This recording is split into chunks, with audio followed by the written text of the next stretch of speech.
Yeah, it is, and it's quite interesting that people were saying about the virus, and if they have put it out there as a bioweapon, what about the people in control? What about them catching it? But I mean, they could have easily had a vaccination, don't you think, themselves? Well, let me tell you, you can't even get tested in this town. Oh, really? Yeah, there is no coronavirus test. Somebody I knew somebody that was sick or had the flu or a cold or something like that, and they may have had it, or maybe they're jumping to conclusions, or maybe this, I don't know, but they can't get tested. And they went to try to get tested at the emergency room, and they were told that all of the tests, at least here in Austin, are being reserved for healthcare workers. You can get tested if you're about to die. That's about it.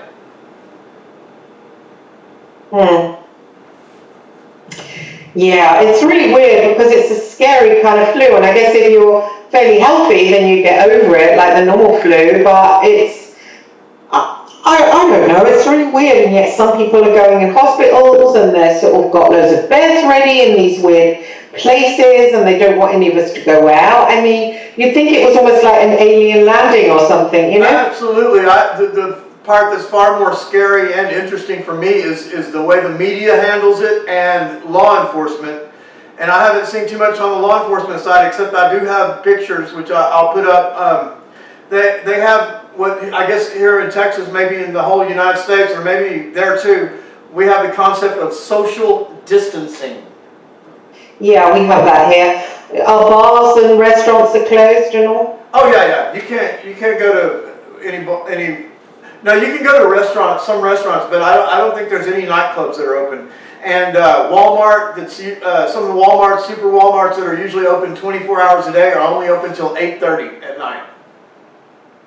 Right. So you haven't got it as bad as we have here. Not really, I don't think. You think it's a little bit worse over there? Yeah, well, it probably get worse for you guys. I mean, I think we're in tune with Italy, and I think you're a couple of weeks behind us, so I think you'll probably get all that lockdown stuff that we've got right now, where you're not allowed out in the street and all that kind of nonsense. Yeah, we may. I just don't know. I mean, everyone's real curious, I think, to find that out. And, you go places and they're wearing their masks and stuff, and like the bank, you can't go inside the bank, you have to use the motor bank,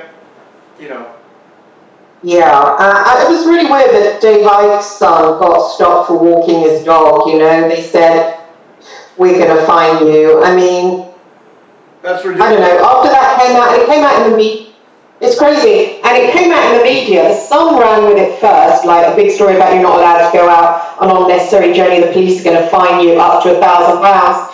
And then it came out in all the other newspapers, and I went out and I was looking around in my car and watching out for the cops, and there was nothing on the road. It was like, it was really, it was controlled. It was like, it was dead out there. They did it in just a day. They cleared the roads as well. Yeah, they really did. And the first place that I heard about in England about this person being warned or whatever for walking their dog, I actually read that on your Facebook page. So yeah. I already knew about that. I didn't know David Icke's son that happened to. Yeah, it's really weird what is happening, and I just, there's something about it that, I wouldn't be surprised if this is stuff that we've all been talking about in the conspiracy world for ages. I wouldn't be surprised if the next thing they shut down our internet, because they've got us all behind doors. Now we're talking on the internet. If they pull that out, if they kill the internet, that would be it. We would just be in our little boxes and we wouldn't know. And they could go to another frequency, the ones in charge, the police, and whatever the governments, they could go to a different frequency, and we could have ours just taken off us completely. Right, and the way that it turns people against people, and right, that's a big question about the internet. Things like that, and what I've realized about air travel, getting on jet airplanes and stuff like that. The elite and the corporations and all that stuff, they need that worse than we do. So how are you going to have martial law? How are you going to have a civil war without closing down all the airlines, and you can't do that because if you were in a situation like that, anybody's going to shoot at any plane in the sky, and they're just a huge target. And so it really makes me wonder how much of a threat this martial law really is. Oh, a threat to the average person, you mean? Well, yeah, I mean, the threat that it could actually come true. You know, St. Louis, you know, the ones that, she wrote that book with Harold Kautz-Vella, Dangerous Minds. You know who I'm talking about? Yeah, I didn't read it though. Well, I didn't either, but I just heard her in an interview, and she postulated, this was years ago, what if all of these things that we're being threatened with, like martial law and everything like that, what if the end game is just to ramp up the fear? That's it. That is the end game, you know, just fear. Yeah, what for though? Well, we know, you and I know from our, you know, our buddy Colonel so-and-so and different, like the spiritual aspect of all this, that there's this idea, I don't know how real it is, but this idea of loosh, you know, where there's somehow these predator, you know, I don't know if they're aliens or demons or whatever, but they somehow get food or sustenance or they get high off of us being scared. Yeah, that's true. I mean, we are having the martial law more, well, near enough on the streets. The streets here. You haven't got it there. It's probably coming. Yeah, they're having an all-you-can-eat buffet right now, you know, because everybody's just all tense and afraid. You know, I'm X amount of years old. You know, you and I are about the same age, and I don't know how many terrorist attacks or whatever they had over there, but these things I'm seeing with the coronavirus and what they're doing in society, this is the first time this has ever happened to me in my life. The very first time I've ever seen a man with a gun at the grocery store. Very first time I couldn't get all the groceries I wanted. Very first time, you know, Walmart was closed at 8:30. You know, it was a whole series of firsts. Yeah, I know, it's weird. It's the first time I've ever been, you know, driving down the street and seen the cops and had to do a, you know, A-turn to get away from them, you know. I mean, you're just not allowed to... You're not allowed to go out and drive around. You're just not allowed to. Now, you probably saw some of that when you were an operative doing your work in, I don't know if it was in Northern Ireland or wherever, but I mean, you've lived through that before, but that's different. Yeah, in Northern Ireland, there was checkpoints and, you know, army walking around. So, yeah, I suppose I'm used to it, yeah. Still to this day? Yeah, I suppose so. Yeah, I'm used to seeing the nasty side of life, you know, like bombs going off, and, you know, I've never had any illusions about this world being like an evil place. So to see, you know, a bioweapon loose and people choking and dying, it doesn't make me surprised, and I feel quite sorry for people that thought the world was benevolent, thought it was good, because it's actually, pardon? You know, absolutely, and we've listened to your testimony and your story and everything when you were involved with the media and also the MI5 stuff. I mean, you know, we've connected the dots. I mean, you're an operative. You were an operative, Christine. I mean, you know this. We know this. So you've seen how the belly of the beast really can work in some of these operations and stuff like that.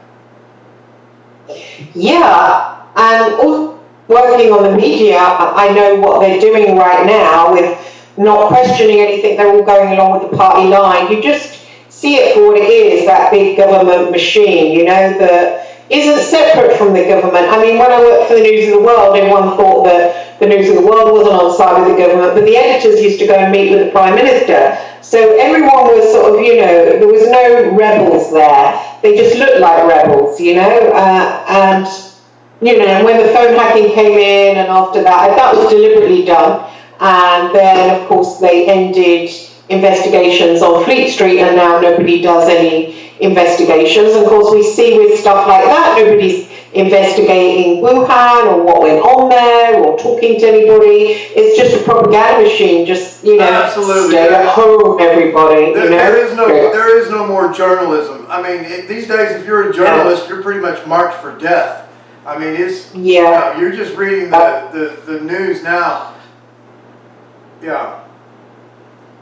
Yeah. There's a certain component of human nature that goes into this, because when I was at a different store, when I was getting the $3 or $4 a pound potatoes from Costa Rica, we went to a store here, it's called HEB, and there was kind of a small line for going in, and this was for the social distancing, but also the people walking by the deal to put the sanitizer on their hands.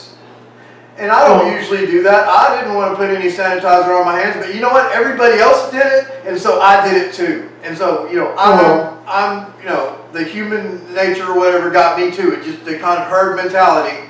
And not that I was scared of germs, but just kind of everybody else is doing it. You really don't want to be the jerk that's not doing it or whatever. Have people looking at you weird, So yeah, I was over there sanitizing my hands,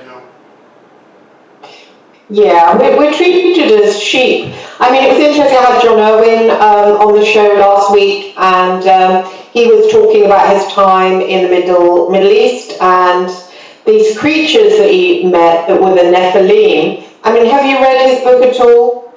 Yes, Ayin? it is. I've read the complete entire book, and it is fascinating. Yeah. I highly recommend that book to all of your viewers. Yeah, what did you think of these creatures? Because he says that he believes they're the Nephilim of old. The Nephilim are the actual children of the Anunnaki and humans, I do believe. I don't know, and he really didn't touch on that too much in his book. Now, on the cover of the book, it says something about the Nephilim right there, but it was really about his personal experiences.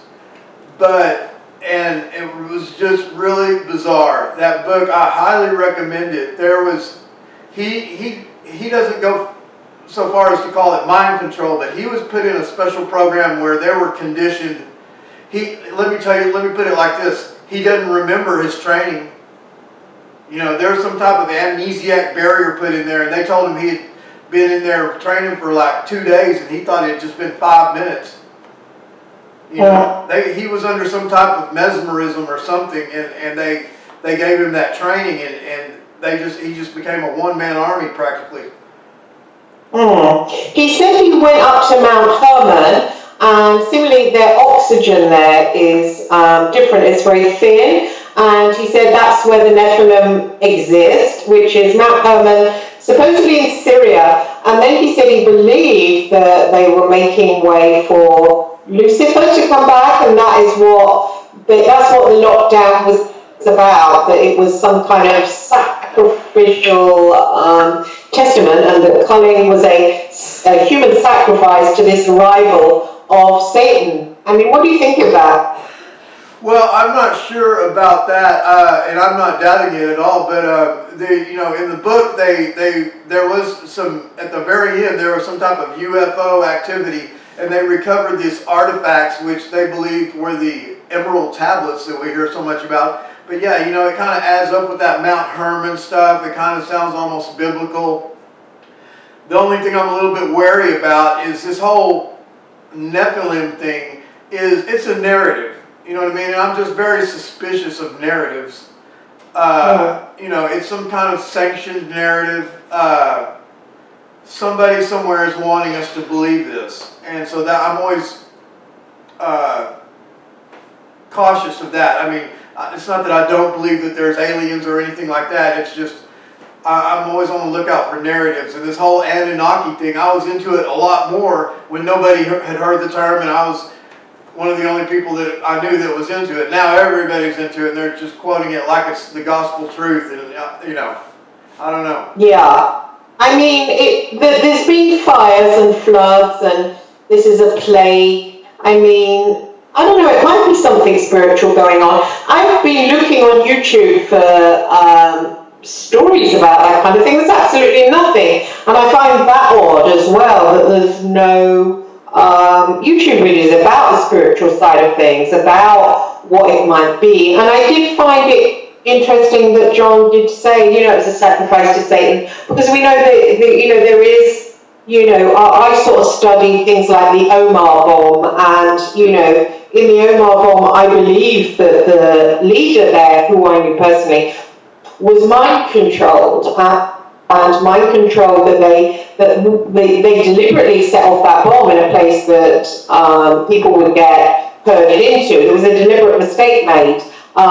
So there was a human sacrifice. It's 30 civilians that died, and sometimes what they do, they mind control these serial killers to do killing. Again, that's a sacrifice, and they do it just for fun, really, because a lot of time this world is controlled by the astral realms, and people don't take that into account, that there's a whole level there where there's a lot going on, and they're presiding over us, actually, and they're controlling us, basically. Absolutely, Christine. I mean, you hit it spot on. I mean, if someone wanted to argue that there were no conspiracies, there's always a conspiracy when you get to the level of non-human intelligence. And if you want to ignore non-human intelligence and say it's not real, then you're never going to get to the answer. These are the people that are into conspiracies, and they never get any higher than the banksters. I don't care about the banksters. That's at the very bottom. I see myself as being in the top of this conspiracy theory deal as far as the philosophical understanding of what's really going on. And if you don't consider the non-human intelligence aspect of all of these things, you're missing the boat. Yeah, exactly, because it is there. And I was surprised to not see anybody talk about this, on YouTube as regards, and especially, David Icke and I are friends, and we email back and fro, and I said to him, David, why haven't you spoke about, otherworldly entities as regards what's going on? But, he doesn't want to right now, because he knows that, he's gathering an audience talking about the economic side of it. But I don't think we need David to talk about the economic side of it. We want him to come out and say that this smacks, and it speaks of non-human involvement, the whole way. It stinks of Draco-Reptilian, actually, the way they like to uniformly shut places down and to lock down places. They've actually done it to other planets. They did it to Atlantis, they did it to, other different places. That is what they like to do to planets. They do like to, close down the human heart and close down and turn us all into robots. And, what's going on right now with the jackboots on the street and everyone's scared in their homes, that smacks of something that that's their agenda. Yes. Right. And so, I am someone who is conflicted because I have like two cosmologies, and one of them is like based off Rudolf Steiner, the great, Rudolf Steiner. I have so much, I like him so much.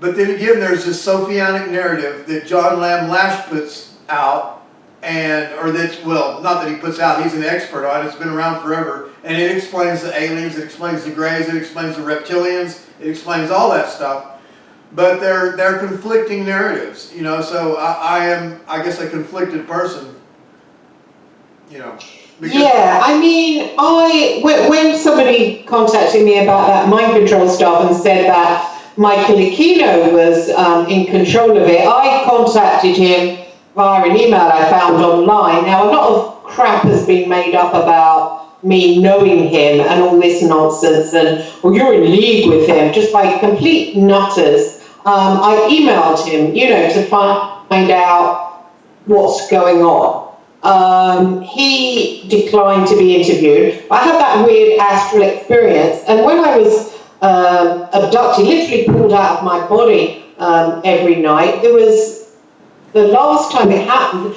there was Greys involved. So I think with the military that the Greys have something to do with the military. I don't think that they are. I think that thing they've got, I think it's just a mask. I think it's fake. I think it's for people that wake up, that half wake up and think, oh, I was pulled out of my body. Oh my God, it was these creatures. when really it's army stuff, it's human stuff. There is that aspect to it. Now, Christine, my computer's telling me low battery, your Mac will sleep soon. Please give me a couple minutes because I got to plug this laptop in.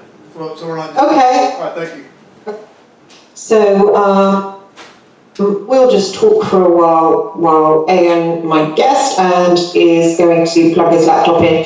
So basically, we're just talking here about what's going on in the UK and what's going on over in the USA and what's going on all over in the world, specifically in India. It really upset me greatly. The Indian people are so sweet. They're very, very sweet and natured.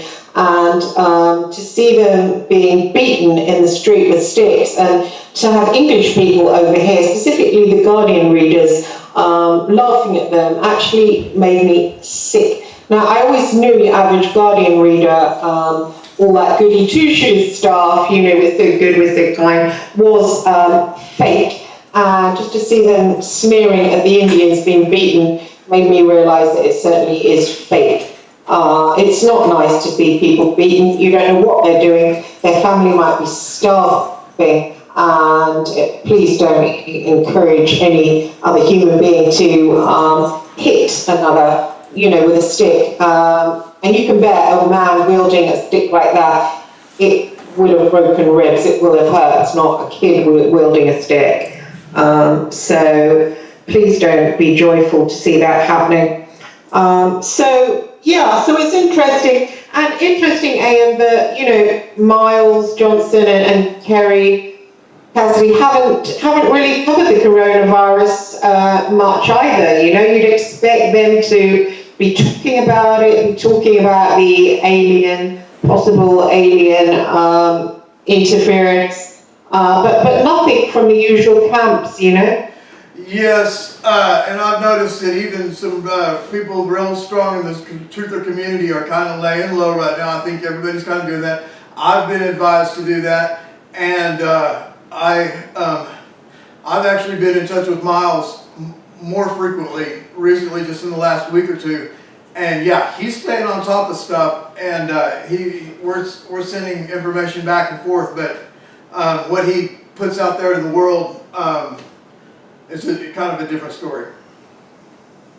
Yeah, it's a different story, and I found it disappointing, really. And looking at all that, what people are putting about ET, Draco reptilians, and I looked at the James Casbolt story. Now, I was quite drawn to Miles's whole setup only because of James Casbolt and because he grew up in an orphanage. It was Jesuit run, and I thought, well, that's the same as my life. And then because he mentioned MI6 and Fleet Street, I thought, wow, that's the same, again, as my life. And I put it in a book that was published in 2008, Searching for Daddy. The whole thing went in there, including about Company X, which is Michael Oatley's company. And the publisher said to me, don't write about Michael Oatley unless, you've got proof you work for him, because he's suing us. And this is Hodder & Stoughton, my publisher. And he was suing them over a book written by an ex-MI6 agent.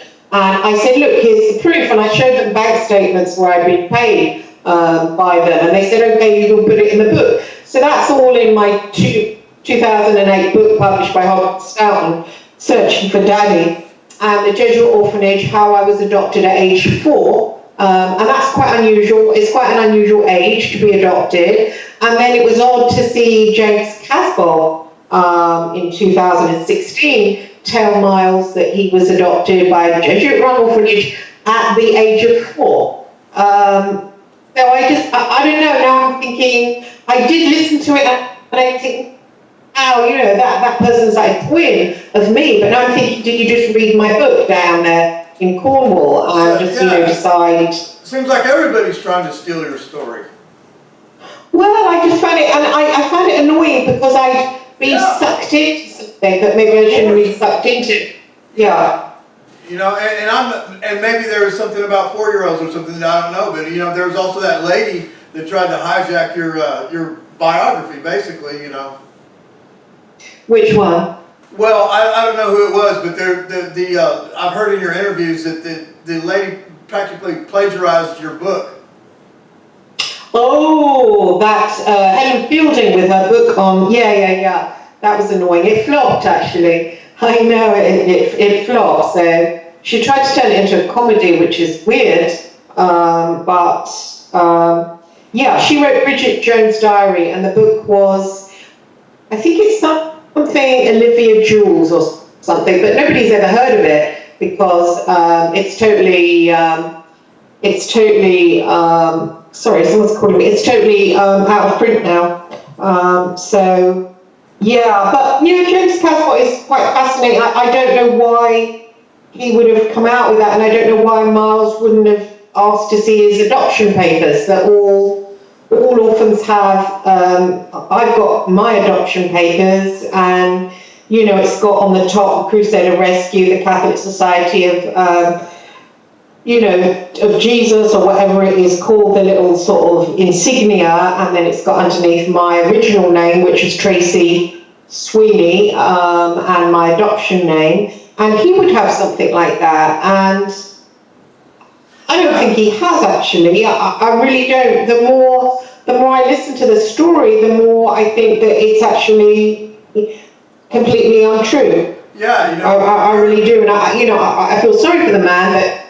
Yeah, I feel sorry for him that he's had to do that, but, I feel more cross with Miles that he didn't check it and just listen to it and sort of put it out there, and, everybody sucked it up, and then people are listening to that, and then they're listening to the stories that James told, such as he went onto the beach and then a submarine picked him up, and it was MI6, really, that were telling him to go off and do, and then he got into a submarine and went to a sea gate, and it turns off people that are likely to look at things like mind control and MK Ultra and what they do to kids in these Catholic orphanages. According to Fritz Springmeier, they harvest the kids from the Catholic orphanages. I mean, James must have read that somewhere and decided he would invent that for himself and invent a fake. Now, when you say James, name, but there are people out there that have really got two names, When you say James, who are you talking about? James who? Casbolt. Oh, okay, yeah. I was trying to, I don't know. Yeah, because James said, he goes down to the beach and a submarine picks him up, and he's doing it for MI6, and then they take him into the sea, and he goes into a sea gate. And then he goes off to Peru. People are listening to that and they're like, no, I'm sorry, I don't believe that, basically. And of course... in just the way I see it, in defense of Miles, time after time, he practically called James out or gave a disclaimer saying, hey, I don't know if this guy's telling, if it's a fantasy, if he's telling the truth, if he's lying. He did give disclaimers because I specifically remember that. But one thing about the James Casbolt story that blows me away, and I do far from believe everything that he says, even though I do believe some of the things he thinks that are true, and maybe they are, maybe they're not. One thing is for sure, he's had his head fucked with. He didn't just make all that shit up. I firmly believe he is a mind-controlled person, whether he did all that stuff and assassinated all these people, or whether Max Spears shot him in the gut point blank and all that stuff. I don't know about that. Some of that stuff does sound a little bit far out. But one thing we know that is an empirical fact, after he wrote those books and after Miles interviewed him and he became an internationally known person, James Casbolt, after all that, he married Haley Meyer, one of the most, beautiful women, whose daddy is one of the richest men in North America, a billionaire, president of the Gerald Ford Foundation, and they had a baby. That doesn't even make sense. Now, the fact that they subsequently had him put in prison for 10 years, that makes sense. But the only thing that makes sense on that is that they would have allowed that is what James Casbolt says, is that they wanted him for his DNA. That's the only thing that makes sense, and that's what he says. I mean, that's weird. Yeah, but I don't care how. Doesn't Haley say now that she was suckered in by the stories that Miles put out, and she was very angry with Miles for sort of, you know, I mean, he had quite a following of women. Yeah, did it he doesn't not? matter what she said, and I don't care. It's sure she was conned by him. So what? I'm talking about Hank Myers. I'm talking about a man that's got so much money and so much power and so much influence. If he did not want his daughter to have a baby or to marry James Casbolt, it wouldn't have happened. Period. Well, I don't know about that. She's a big girl. I mean, she's sort of slunk off, didn't she? So if you had a daughter and she wanted to marry someone, you might say, I'm never going to let my daughter. But the fact is, your daughter can go, when she's of age, can go and do what the hell she likes. Well, so unless you're a billionaire. It's just they live in a different world. And here's the deal. When they wanted Haley to break up with James Casbolt, all they did was cut off her allowance. Boom, she broke up with him right then. But I think that was why didn't they cut off her allowance before they had a baby? You know what I mean? The whole thing lends itself some credence to some of the wild assertions that James Casbolt has. Yeah, I hear you, but might he, excuse me, might he not be an incredibly talented science fiction writer? You know that some people, they're really good at making up stories and they're really absolutely fascinating. I mean, I can't believe we all sat there and listened to Bases at the Barge where he went into Sotheby's and shot loads of people, and then he had his kidneys cut out, and this was a party he went to. I mean, and everyone was sitting there believing it. Maybe he's just a very talented storyteller. You do get that sometimes, you know? Yeah, but I don't think that's what it is. I think that he tells stories that are not true, and maybe he probably believes them. But I think it's all like a disinformation deal to obfuscate the truth. In other words, he's coming out with real information. Some of the stuff did happen to him, but other things were maybe memories implanted in him somehow. And it obfuscates the truth. It has people, you know, he's locked up. We don't even know where he is. He got released last year, and here we are, you know, talking about it. So it obfuscates the truth. Yeah, he was, I mean, I think that he grew up with his mother, and I think, yeah, maybe he was, you know, controlled to put out rubbish, basically. Well, put out rubbish. Let's look at what